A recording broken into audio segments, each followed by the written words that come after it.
All right, what is going on, everybody? Welcome back to another day of Saber Sims DFS office hours. It is Thursday, July 27th of 2023 here. Looking ahead, I know that the 3M Open already underway here. Good luck to all of you in your PGA contest this week. And I'm a big Hideki fan myself, so he's off to a good start. Hopefully, we can have a good weekend here. But then we also have a 3-game MLB main slate later today. Very short slate. Short slates always get very interesting, probably a lot of game theory games to play here. So happy to talk about all of those things. But for those of you who are new here, welcome. My name is Andrew. I'm one of the coaches over here at SaberSim. It's a show where we go over how to use the SaberSim app, answer any and all DFS related questions. Questions can come in one of three ways. One, you can send in questions via support. Reach us at support@sabersim.com. Two, you can post them in the office hours channel in our Discord server. If you're not in our Discord, there's a link in the description below to get joined up. And three, you can post questions live in the YouTube chat, but we get to all the questions before the end of the show here. But with that being said, going to get the app pulled up. Have two quick questions here in the office hours channel and one in the YouTube chat. So we are going to knock all of those out. But if anybody has any questions on their mind, something that they've been wanting to ask, now is the time to do that. So first question here from Sports Guy.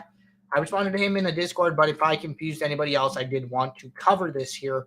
So question was, you mentioned in one of your recent videos that it's bad to have high ROI standard deviation, yet the high ROI lineups in the contest sim beta generally have the higher ROI standard deviation. What did you mean when you said that? And just to clarify here, basically what I was trying to say is that if you are in a position where you have two lineups of similar strength. So one of the things on the beta is you can do contest sims. You can get the ROI for all of your lineups in your pool across, across your entire contest sim, right? So what we would do is run 50,000 contest sims for each lineup and then give you win rate, cash rate, standard deviation of your ROI and your ROI of the lineup here. And I said, basically what I was trying to say is that if you're posed with two lineups, similar ROI, but two different standard deviations, you would want to take the one with a lower standard deviation. A higher standard deviation means just a wider range of outcomes here. Probably a little more boom bust type style lineup here. Lower standard deviation is just going to be a little less variance here. So that was kind of the point I was trying to make. Apologize if I confused anybody there. And then next question here from Albus. This is a good one that I'm happy to talk about here. So question says, sometimes when you sort by Geomean, there are lineups that are zero because they contain someone with a 0% projected ownership. Is there a value in filtering out lineups with a zero Geomean, hiding lineups with a Geomean less than 1? Okay, so this is a really good question. This is actually something that came up in one of our pro exclusive videos in NFL season last year. So if you guys didn't know, one of the cool features that's not listed here under the SaberSim Pro. So, we show you guys the differences between the two lineups, standard and pro. But one thing that's not listed here is the access to our pro exclusive content. So usually we release one pro video a week here on average. We've been a little slow like the last couple weeks here because we're ramping up, getting ready for 3.0, but there's going to be a ton of pro exclusive videos coming out. There's still a good solid library of recent pro videos here. So this is a concept I took from Matt here. And basically what happens is this probably works best for a showdown here. So let's build for the night showdown, this Cleveland White Sox slate. I'm going to make my two adjustments, two projections. I'm going to run a build here.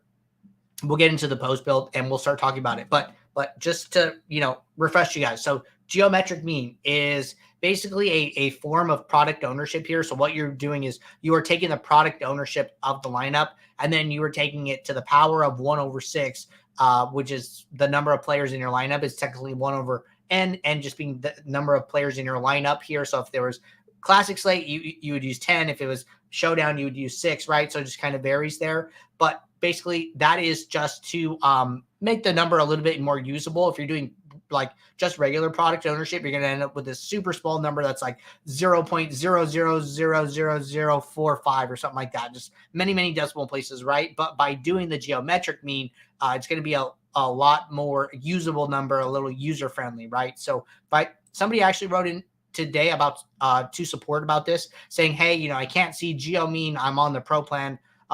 what's wrong. And the way that you see Geomean, it is not a standard summary statistic. You have to create a custom metric, and then I just name it Geomean here so I can reference it.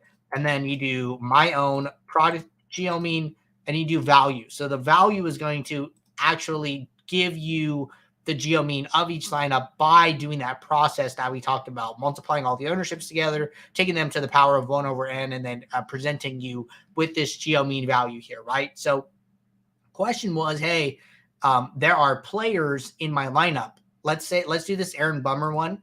So if I go and look, Aaron Bummer is projected for 0 points here, or 0 projected ownership.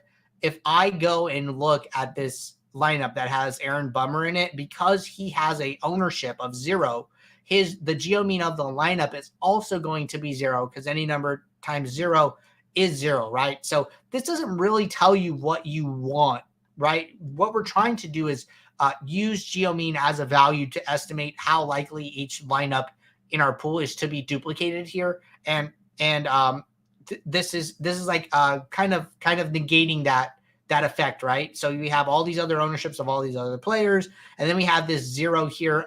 So it's not doing us a ton of favors here. So what do you do? How do you combat this, right? So something that I was doing in NFL Showdown was, and this is, referring back to the pro video, shout out Matt for giving me this idea. But basically what you would do is you would go into your captain or utility slots, sort by ownership, and then for any projected player, probably just easier to do this by projected player. So let me just set a filter, show players with projection greater than 0. Get rid of all these other guys I don't need to see, remove them. And then for all these players, right, that are low projection but still viable, right, and they have a projected ownership of 0, set an ownership floor. And this is never going to hurt you, right? So maybe I want to say that, hey, I want to change all of these players with a ownership of 0 to an ownership of at least 2% here. So then I'm going to go, and then I'm going to give all these players an ownership of 2, and then this 2% ownership will be an ownership floor here. And the reason that this can never hurt you is because you are actually inflating these players' ownerships here. So they're in theory, right? If we're expecting them to be around 0% owned, we don't expect them to come in higher than 2%. So if I am treating them as 2% ownership, the Geomean formula is being calculated as if they're 2% owned. If they come in at 0.5 or 1%, that means that the lineup is even less likely to be duplicated than I accounted for, right? So setting these ownership floors for your utilities and your captain, I think, is a great way to do this. I usually set the utility floor a little higher than the captain floor, like for NFL Showdown. So you could do something like I did 2% for utility, and then I'm going to come in here and then do 1% for all of my captains here. And then once I do that, I would just rerun the build, let the Geomean formulas do their thing, but you just kind of have to, sit in here and knock all these out, make these quick changes. Doesn't take too long there. And then I would just rerun the build with my new ownership floors, and then use the Geomeans from there. So I think that setting a floor is good. It'll help you have non-zero Geomean formulas here, and then you can filter appropriately. So good question there. And even if you're setting it as a rule in the home screen, I think that across the board, if you're going to use Geomean as a custom metric and a filter, or as a rule in the home screen, always setting these ownership floors is probably best practice here. I would highly recommend you guys do that. But really good question. All right, jumping over to the YouTube chat here. Question from Big Dog. Big Dog said, how can I check my changes made from a previous slate that is complete? So if you want to go back to any past slate here, all you have to do is just change the date up at the top. So just, July 27th, if I want to go back to a build that we did yesterday on the show, I would just go to July 26th, and then I would go back to the slate I played, and then all of your past builds should be in here. And then you would just click on your past build, and then a couple things with this, right? A couple things that some people get stuck with here. So if you come into this build and you don't click anything, and then you just go straight to actual scores. So like, hey, I want to look at the highest scoring lineups from my set here. I want to look at my lineups sorted by actual score. If you do not select a saved lineup file and review mode is not activated, what you will see, what the builder will do is it will look at all 546 lineups and look at any lineup, regardless of whether you played it or not, and just show the highest scoring lineups descending here. So sometimes people say, hey, I'm seeing lineups with higher scores than what I played. What's going on? So the problem is that you have to make sure to go in and select the lineup file that you use to fill your contests. And then what happens when you do that, review mode gets activated. What review mode does is it separates your 20 lineups, in this case, from the rest of the pool and only sorts your lineups by actual score. So before, our highest scoring actual was 149 points. Now our highest scoring actual is 123, which is from the 20 lineups from my lineup file. One cool thing here that you can do is, now that review mode is activated, when you toggle over to pool, the pool will still be sorted by actual scores, similarly to how it was before review mode was turned on. But these lineups will be grayed out. So it'll be like, hey, you didn't play this lineup. The first highest scoring lineup that you played in this case would have been lineup, I'm just scrolling for it, lineup 40s, right? So I had 39 lineups that scored higher than the first lineup that I played. But, this is just an office hours build that we did like 5 hours to lock. So I wouldn't take too much away from this. But if this is the case, right, if you're seeing, hey, I had, 20 lineups that scored higher than the first lineup that I played, maybe that's a good indication that, hey, maybe you're doing too much in the post build, right? Maybe you are making too many changes and you're getting off of some of these better lineups that SaberSim would have played for you instead. So you could definitely use this as like a sanity check to see, if you're making too many changes, if, you're just getting unlucky, right? Maybe you're not making a lot of changes, but you're not getting to a lot of these lineups. That's just variance, right? So playing, looking at how many lineups you're playing, right? If you're only playing 5 lineups and you're missing a lot at the top, maybe you go and watch the profit plan video and try and do a mix of 20 max and 150 maxes, and then a different mix of single entries and 3 maxes, and try and get a lot more lineups in play, right? So a couple different approaches there, a couple different takeaways depending on what you are seeing. Had a follow-up from Albus. Albus said, I must have missed the pro video. Thanks for a great explanation. Yeah, man, happy to help. Glad you got an actionable takeaway from that one. All right, Deshaun said, how do you approach a small slate like today? Are you using more smaller stacks like 4 3s, 3 3s? Also, how would I use the information given by the Sims to find good contrarian plays, pitchers, or secondary stacks for MLB? Okay, great question. So, yeah, definitely a smaller slate today. 3-game main going to be different. What I'm going to do, right? So if I want to figure out, hey, are different stacks going to be, used or more viable for this type of slate, et cetera, right? I think that in general, so in baseball, right, we talk about this idea of building the winning lineup, right? Not building the optimal lineup. Well, that's for a big, 12, 14 game slate, right? As the number of games shrink, as the number of viable of players in the player pool condense, you're going to start to approach a more and more optimal lineup being needed, right? You're not going to need like the top optimal, but if the Mets go off today, right, and you don't have the Mets scored 10 runs, there might not be a great way to get to a winning construction without them, right? So similarly, like what we saw yesterday was the Rangers scored 13 runs, but then you still had the White Sox in Chicago in a really high scoring game, right? I think the Cubs ended up with 10 runs. White Sox ended up with like 8 runs. I saw the score was like 8-7. And then I read that the Cubs ended up with 10 runs. So, on a big slate, there might be a couple different ways to get to a winning lineup, right? On this 3-game slate with only 6 teams, the Mets score 13 runs and you don't have the Mets, you're probably not winning, right? So that's just one thing to think about, right? And similarly, what I'm going to do, I'm going to run a build. I'm going to go to my stack types. I'm going to see what stacks the builder likes, right? And it looks like the builder still thinks that, 5 stacks are very viable on this slate here.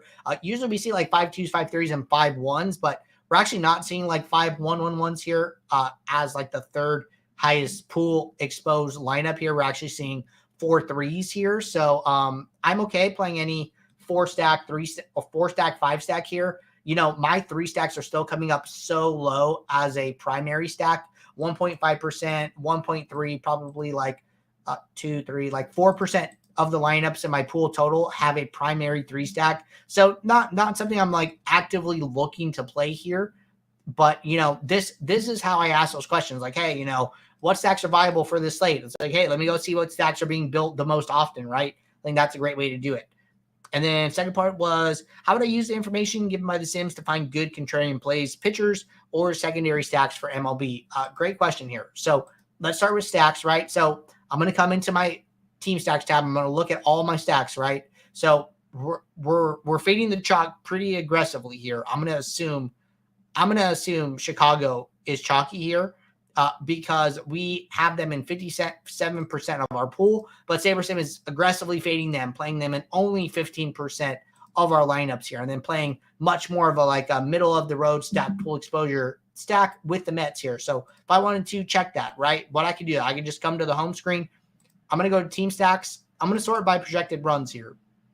And interesting that Cubs are third. Okay, so let's just go to ownership. So one of the ways that I like to estimate stack ownership here is go to all batters and then just go team by team here. And then I thought I had a filter on. I think I had it for the other one. So I'm going to do my projection greater than 4. Okay, so I'm looking at the order of all the batters here. I'm looking at batters by team, order 1 through 9. I'm just going to go and look at their top 6 batters and then come up with approximate stack ownership here. And I'm just eyeballing this. I'm trying to be directionally accurate. I'm not trying to be perfect here. So CJ Abrams, 21%. Lane Thomas, 15. Candelario, 12. Vanessa, 7. Ruiz, 14%. Dominic Smith, 5. I think it's safe to say that, Washington is going to be around 15% owned as a stack, right? And I'm just going to make notes here. So 15% for Washington, probably 20% for the Mets. Chicago is very high owned with a 4.7% implied run total. I think this probably just comes down to salary relief, with Talkman being 3,500, Happ being 3,400, Sia Suzuki at 3,200. I think that, you could probably get a good mix of players in that lineup. Nimmo's 4,800, Lindor 52, Alonso 52, Vogelback's pretty cheap, but I think probably just the way that the salaries work out and the constructions lead to just the Cubs being way more chalky. So 36% owned Nico Horner, 32% owned Cody Bellinger. These are just much, much higher across the board. Every player over 10% owned.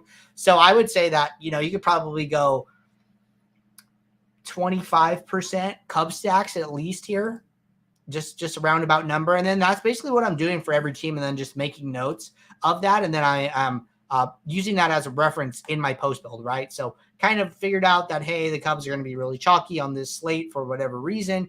The Mets are the highest implied run total team, and they're not the highest owned team, right? So I think that's kind of why we're getting to a lot of the Mets here. But do that exercise, go through those ownerships, see what some of these exposures look like overall here, and, manage your risk appropriately, right? So, yes, the Cubs are going to be high owned, but we're also stacking them a lot in our pool, right? But because of Saber score, because of that negative weight on average adjusted ownership, we're not getting to a lot of them, right? So having so few Mets, maybe that is not the approach I want to take, right? Maybe that's too risky. Hey, I'm fading the Cubs so aggressively here. Maybe I'll go half of what their stacked pool exposure is, right? And get to some, or maybe I use that stacked pool exposure estimate that I used, right? Let's say I said, 25% here. Maybe I make a min exposure of 25% for the Mets and play them closer to what the field is playing them. And then what I'm trying to say is, hey, I want to match the field on the Cubs. I do not want to let the Cubs beat me. I do not want the Cubs to sink my lineups. I would rather look for leverage elsewhere on other teams, match the field on the Cubs, and then try and get different somewhere else, right? So that's another approach, right? So a couple different ways to think about it. But these are the steps that I'm taking to kind of figure out those decisions, right? look at the ownerships, look at the implied runs, come back to the build, look at the stack pool exposures, look at the exposures in my 20 lineups, manage that risk, right? Look at 5 stacks, 3 stacks, 4 stacks, 2 stacks, right? Figure out which teams are coming up most often as primary stacks, which teams are coming up most often as secondary stacks. And then you can do the same thing for your pitchers, right? Come into your pitchers tab, come over here, sort by pool. So see what the highest pool guys are, see who is showing up in your lineups most often, right? And then see if you want to make any changes to that. One thing that I tend to look out for on these small slates, like let's say that I am playing a lot of, what's a good example here? Okay, so let's use Dylan Cease here. Dylan Cease is, no, let's use Kodai Senga. So Senga, we have him in 55% of our lineups here. So 11 out of our 20 lineups have Senga. And then if we go back to team stacks, well, 8 of our 20 lineups have a Washington stack, which Senga is pitching against. So now 19 out of your 20 lineups are all going to be determined by the outcome of this one game. So, there's only 3 games on the slate, so you might have to be in this situation a little bit here. But for me, I don't love that we are playing Senga in over 50% of our lineups, and then we're playing Washington stacks in 40% of our lineups, and all of our, lineup, a lot of our lineup equity is all focused around this one game, right? So I don't love situations like that where like, hey, we have some positive leverage on the pitcher, we have some positive leverage on the team he's facing.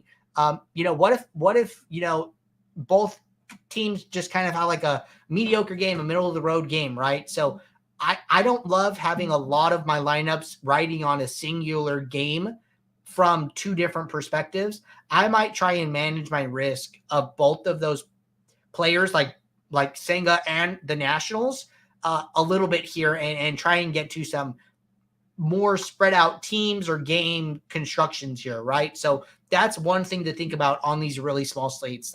That's kind of something that I'm always aware of when making final decisions about my lineup here. So just some thoughts for you guys, and hope you get some actionable takeaways from that, Deshaun.